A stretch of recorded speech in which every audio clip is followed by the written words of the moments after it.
Panorama 15, la voz de las regiones.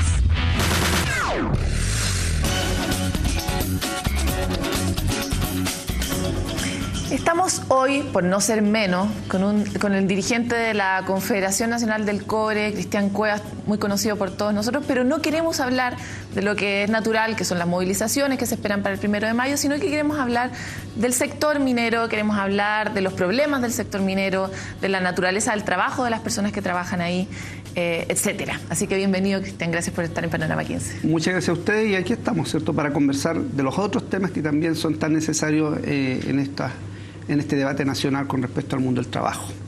Cristian, nosotros tenemos hoy día al mundo del norte, el mundo minero golpeado por un terremoto. La visión que el país tiene respecto del mundo minero es que son los ricachones del sistema, porque es donde se genera la plata y finalmente todos nos enteramos mucho de los bonos que paga Codelco, pero hay muchas naturalezas distintas en el trabajo que se genera en torno a la minería. ¿Cuáles creen ustedes que son los temas clave a abordar en este gobierno de los próximos 4 años que vienen? Bueno, primero que nosotros creemos que tenemos que avanzar propiamente la descentralización, de una descentralización y generar más poder para las regiones.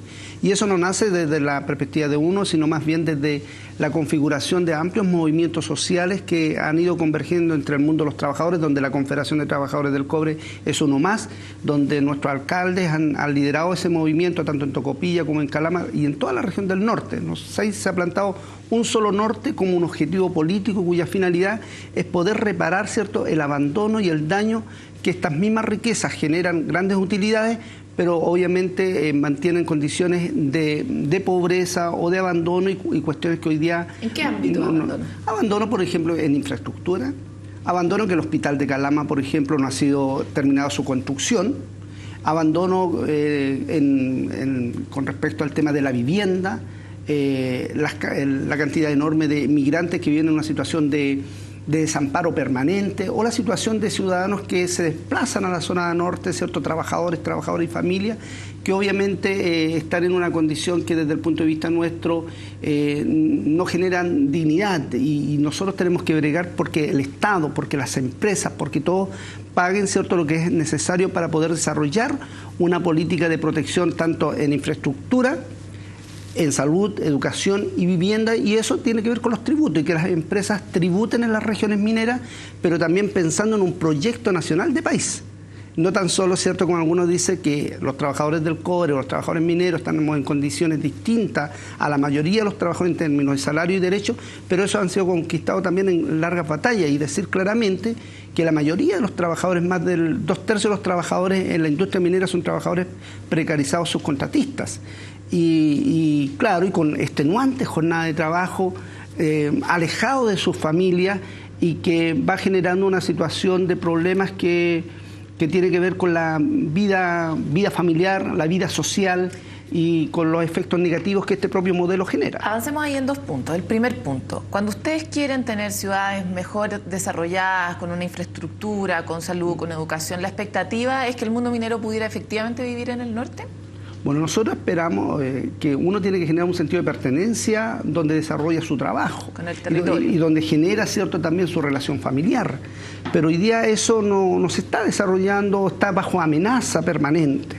Y eso requiere efectivamente que las mineras, por ejemplo, en la propia reforma tributaria propuesta por el gobierno, ¿cierto?, no se tocó a las mineras, no se tocó, ¿cierto?, el tema de la tributación, y donde genera los principales caudales que permitiría resolver tanto las necesidades de las regiones como también de la demanda social de nuestro país. Entonces yo creo que en ese sentido, por lo menos lo que uno ha intercambiado con los actores principales de nuestras regiones del norte, es que se va a seguir manteniendo activo ese movimiento, el movimiento social, demandando. Valoramos la propuesta, ¿cierto?, de descentralización que el propio gobierno ha planteado, pero también tenemos que ver cómo se incorporan los elementos que de la región estamos demandando. Avancemos otro poco por la línea de compartir, ¿verdad? Estamos en una época donde parece ser clave el término de colaboración. Los movimientos necesariamente se han ido uniendo y han ido enlazando sus demandas para generar una mayor capacidad de negociación. ¿Cómo ustedes, como representantes del sector más rico en el fondo, o donde más plata finalmente se mueve, solidarizan con otros movimientos o se hacen cargo también de otros trabajadores. Lo digo principalmente porque no es lo mismo trabajar en una fábrica de plásticos que trabajar en el cobre de Chile, que es el sueldo de Chile, que es un símbolo, ¿verdad? O sea, ¿cómo ustedes se hacen cargo de ser trabajadores de ese símbolo?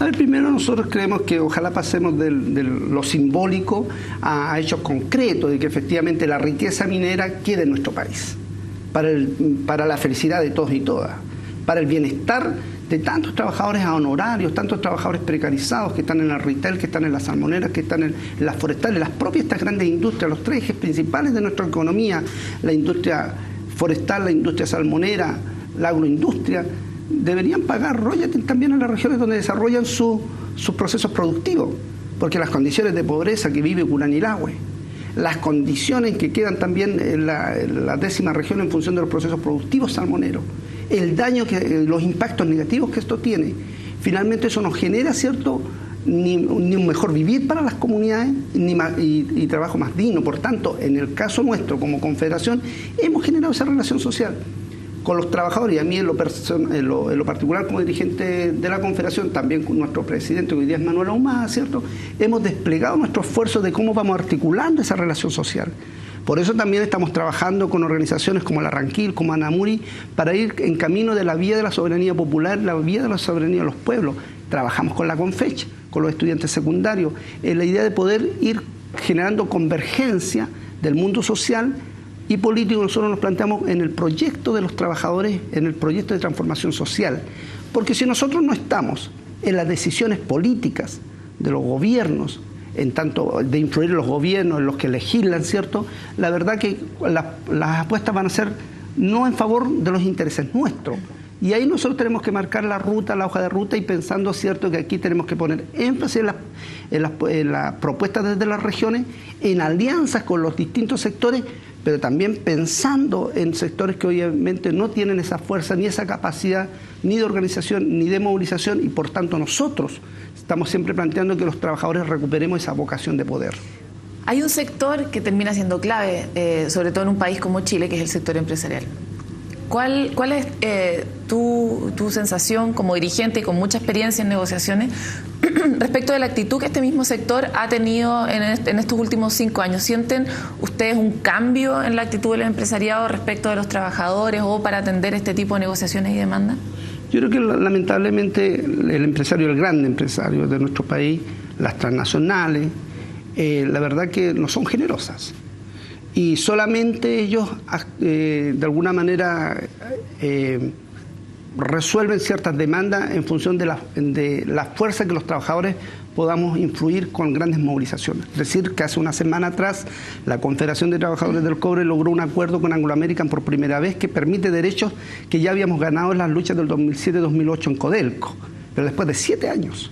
Y ¿por qué tenemos que nosotros forzar esa acción, ¿cierto?, que podría ser a través del diálogo, la conversación, y que permita generosamente resolver un tema dramático que viven los trabajadores tercerizados subcontratados? Pero logramos ese acuerdo. Pero ese acuerdo siempre se trata de simular que el acuerdo no fue con Anglo, que no fue con Codelco, que las negociaciones tienen que ser privadas, no visibilizadas. O sea, estarnos mintiendo. Yo creo que en nuestro país tenemos que avanzar hacia la negociación sectorial, ramal, que permita efectivamente derechos plenos a la negociación colectiva, con derecho a huelga efectiva, y no esta cosa que es una performance, ¿cierto?, una instalación que pareciera que estamos demandando que tenemos derechos, porque aquí tenemos que también avanzar y homologar derechos a los trabajadores. Porque ¿qué hacemos con los miles de trabajadores en el retail?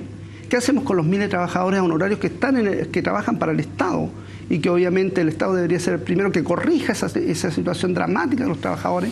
Entonces esos son temas que desde el punto de vista nuestro, en Chile, cuando van los empresarios, los gobiernos a Ginebra en junio, y vamos los trabajadores también, se hace una instalación de que estamos avanzando en esos derechos, pero se cruza la cordillera y la verdad que se olvida de poder instalar ese diálogo tripartito, pero en avances significativos, y avanzar hacia una nueva institucionalidad laboral. Brevemente, así, la palabra es sí o no. En 5 años atrás, hasta hoy día, la actitud de la empresa, ¿ha cambiado, sí o no? Aunque sea mínimamente. Se ha resistido a los cambios y se ha resistido a reconocer las condiciones mayoritaria de los trabajadores que están en condiciones de indefensión y falta de derechos. Ya. Avancemos ahora por tú como militante comunista apoyaste el gobierno de Michelle Bachelet. Este gobierno está empezando, ha hecho muchas promesas. ¿Cuál es la sensación y la expectativa que tienen de que esas promesas efectivamente se cumplan? ¿Y cuál sería la guindita perfecta para que tú sintieras que tu voto fue bien emitido? Bueno, yo soy parte y adhiero al gobierno de la nueva mayoría de Michelle Bachelet. Creo de que sería importante desde la experiencia y desde lo que nosotros representamos, que generara siempre una mayor sintonía con los trabajadores y los movimientos sociales.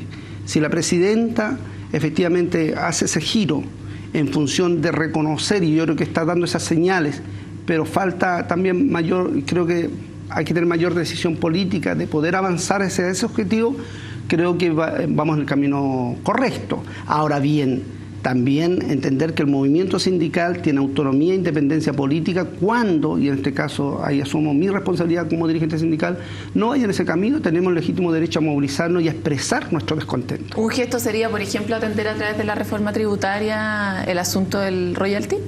Bueno, yo creo que debería incorporarse en nuestro país este tema ausente que tiene que ver con el royalty a las mineras y dar señales concretas que éstas tributen en nuestro país. Porque aquí no puede ser que las mineras, que en cualquier lugar del mundo, en Australia, en Estados Unidos, en Europa, ¿cierto?, o en África, pagan esos royalties. Y en nuestro país no se puede generar ese debate.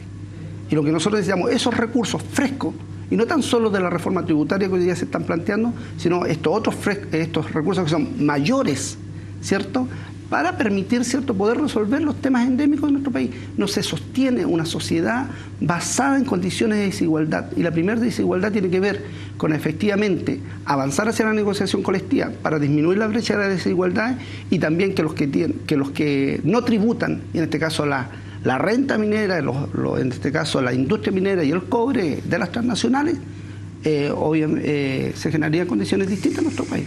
Hay un tema, una externalidad propia de la minería que es el impacto ambiental. Es inevitable y ahí tenemos una demanda creciente e inagotable por derechos de agua y por quedarse con más agua para poder generar mejor producción y también por energía. Tenemos, acá estuve a mencionar el caso de Tocopilla, hay un montón de regiones que pagan esos costos permanentemente. ¿Cuál es la postura que tienen los trabajadores en general respecto de las políticas medioambientales? Mario Marcel planteaba en uno de sus artículos que es necesario avanzar hacia políticas mucho más verdes, donde las matrices se compongan de una forma diferente, como en los países desarrollados, digamos. Bueno, nosotros desde la Confederación de Trabajadores del Cobre nos hemos planteado hacer un camino hacia la nacionalización de las aguas. O sea, que sea cierto un bien social y que esté bajo la administración del Estado. Y también, sin duda, que los proyectos de expansión minera generan impactos negativos en las comunidades. Pascualama, ¿cierto?, la situación que viven nuestros vecinos, amigos, ¿cierto?, que hemos acompañado en Freirina, en el Valle del Huasco. En los Andes, el proyecto 244, ¿cierto?, con respecto al proyecto de expansión minero aquí en Andina y los impactos que podría tener en las comunidades. Y ahí yo creo que los trabajadores tenemos que jugar un rol. Porque una cosa que nosotros necesitamos del empleo en función, ¿cierto?, para poder satisfacer las necesidades de nuestras familias, pero también tenemos la responsabilidad social y política de generar ciertas alianzas con quienes se ven afectados por estos proyectos y por tanto yo creo que muchas veces son las mismas familias. Somos las mismas familias porque nosotros habitamos en esos cordones poblacionales, ¿cierto? Y que habitamos en esos entornos. Y finalmente somos los trabajadores y nuestras familias los que viven los efectos negativos. Entonces ahí yo creo que falta una mayor diálogo y de responsabilidad política por parte de las empresas y también de un Estado que se preocupe de esa situación que se vive en las comunidades. Entonces yo creo que ahí la verdad nosotros también tenemos que hacer nuestra propia comprensión a los trabajadores de entender que aquí no podemos estarnos nosotros disputando entre ciudadanos o habitantes de un mismo territorio en función de un proyecto y generando una disputa que finalmente no la hemos provocado nosotros, lo provoca el capital. Y eso nosotros tenemos que ponernos de acuerdo porque necesitamos del trabajo sin duda, con dignidad, con derecho, con protección, pero también necesitamos proteger a nuestras comunidades. Entonces ese camino tenemos que buscar cómo convergen y cómo, cierto, efectivamente se van generando políticas pública y sobre todo donde nosotros podamos decidir, porque no sacamos nada con crear distintas comisiones.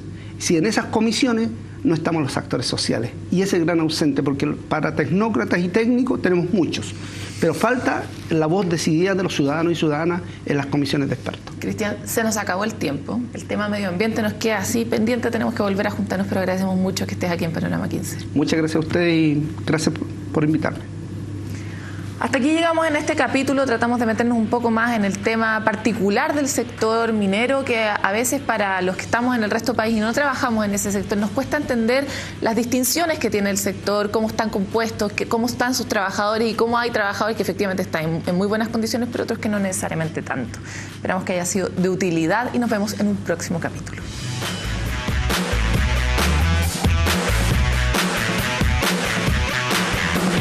Este es un programa de Vive TV Chile. Estamos en tu ciudad. Miramos tu realidad. Panorama 15. La voz de las regiones.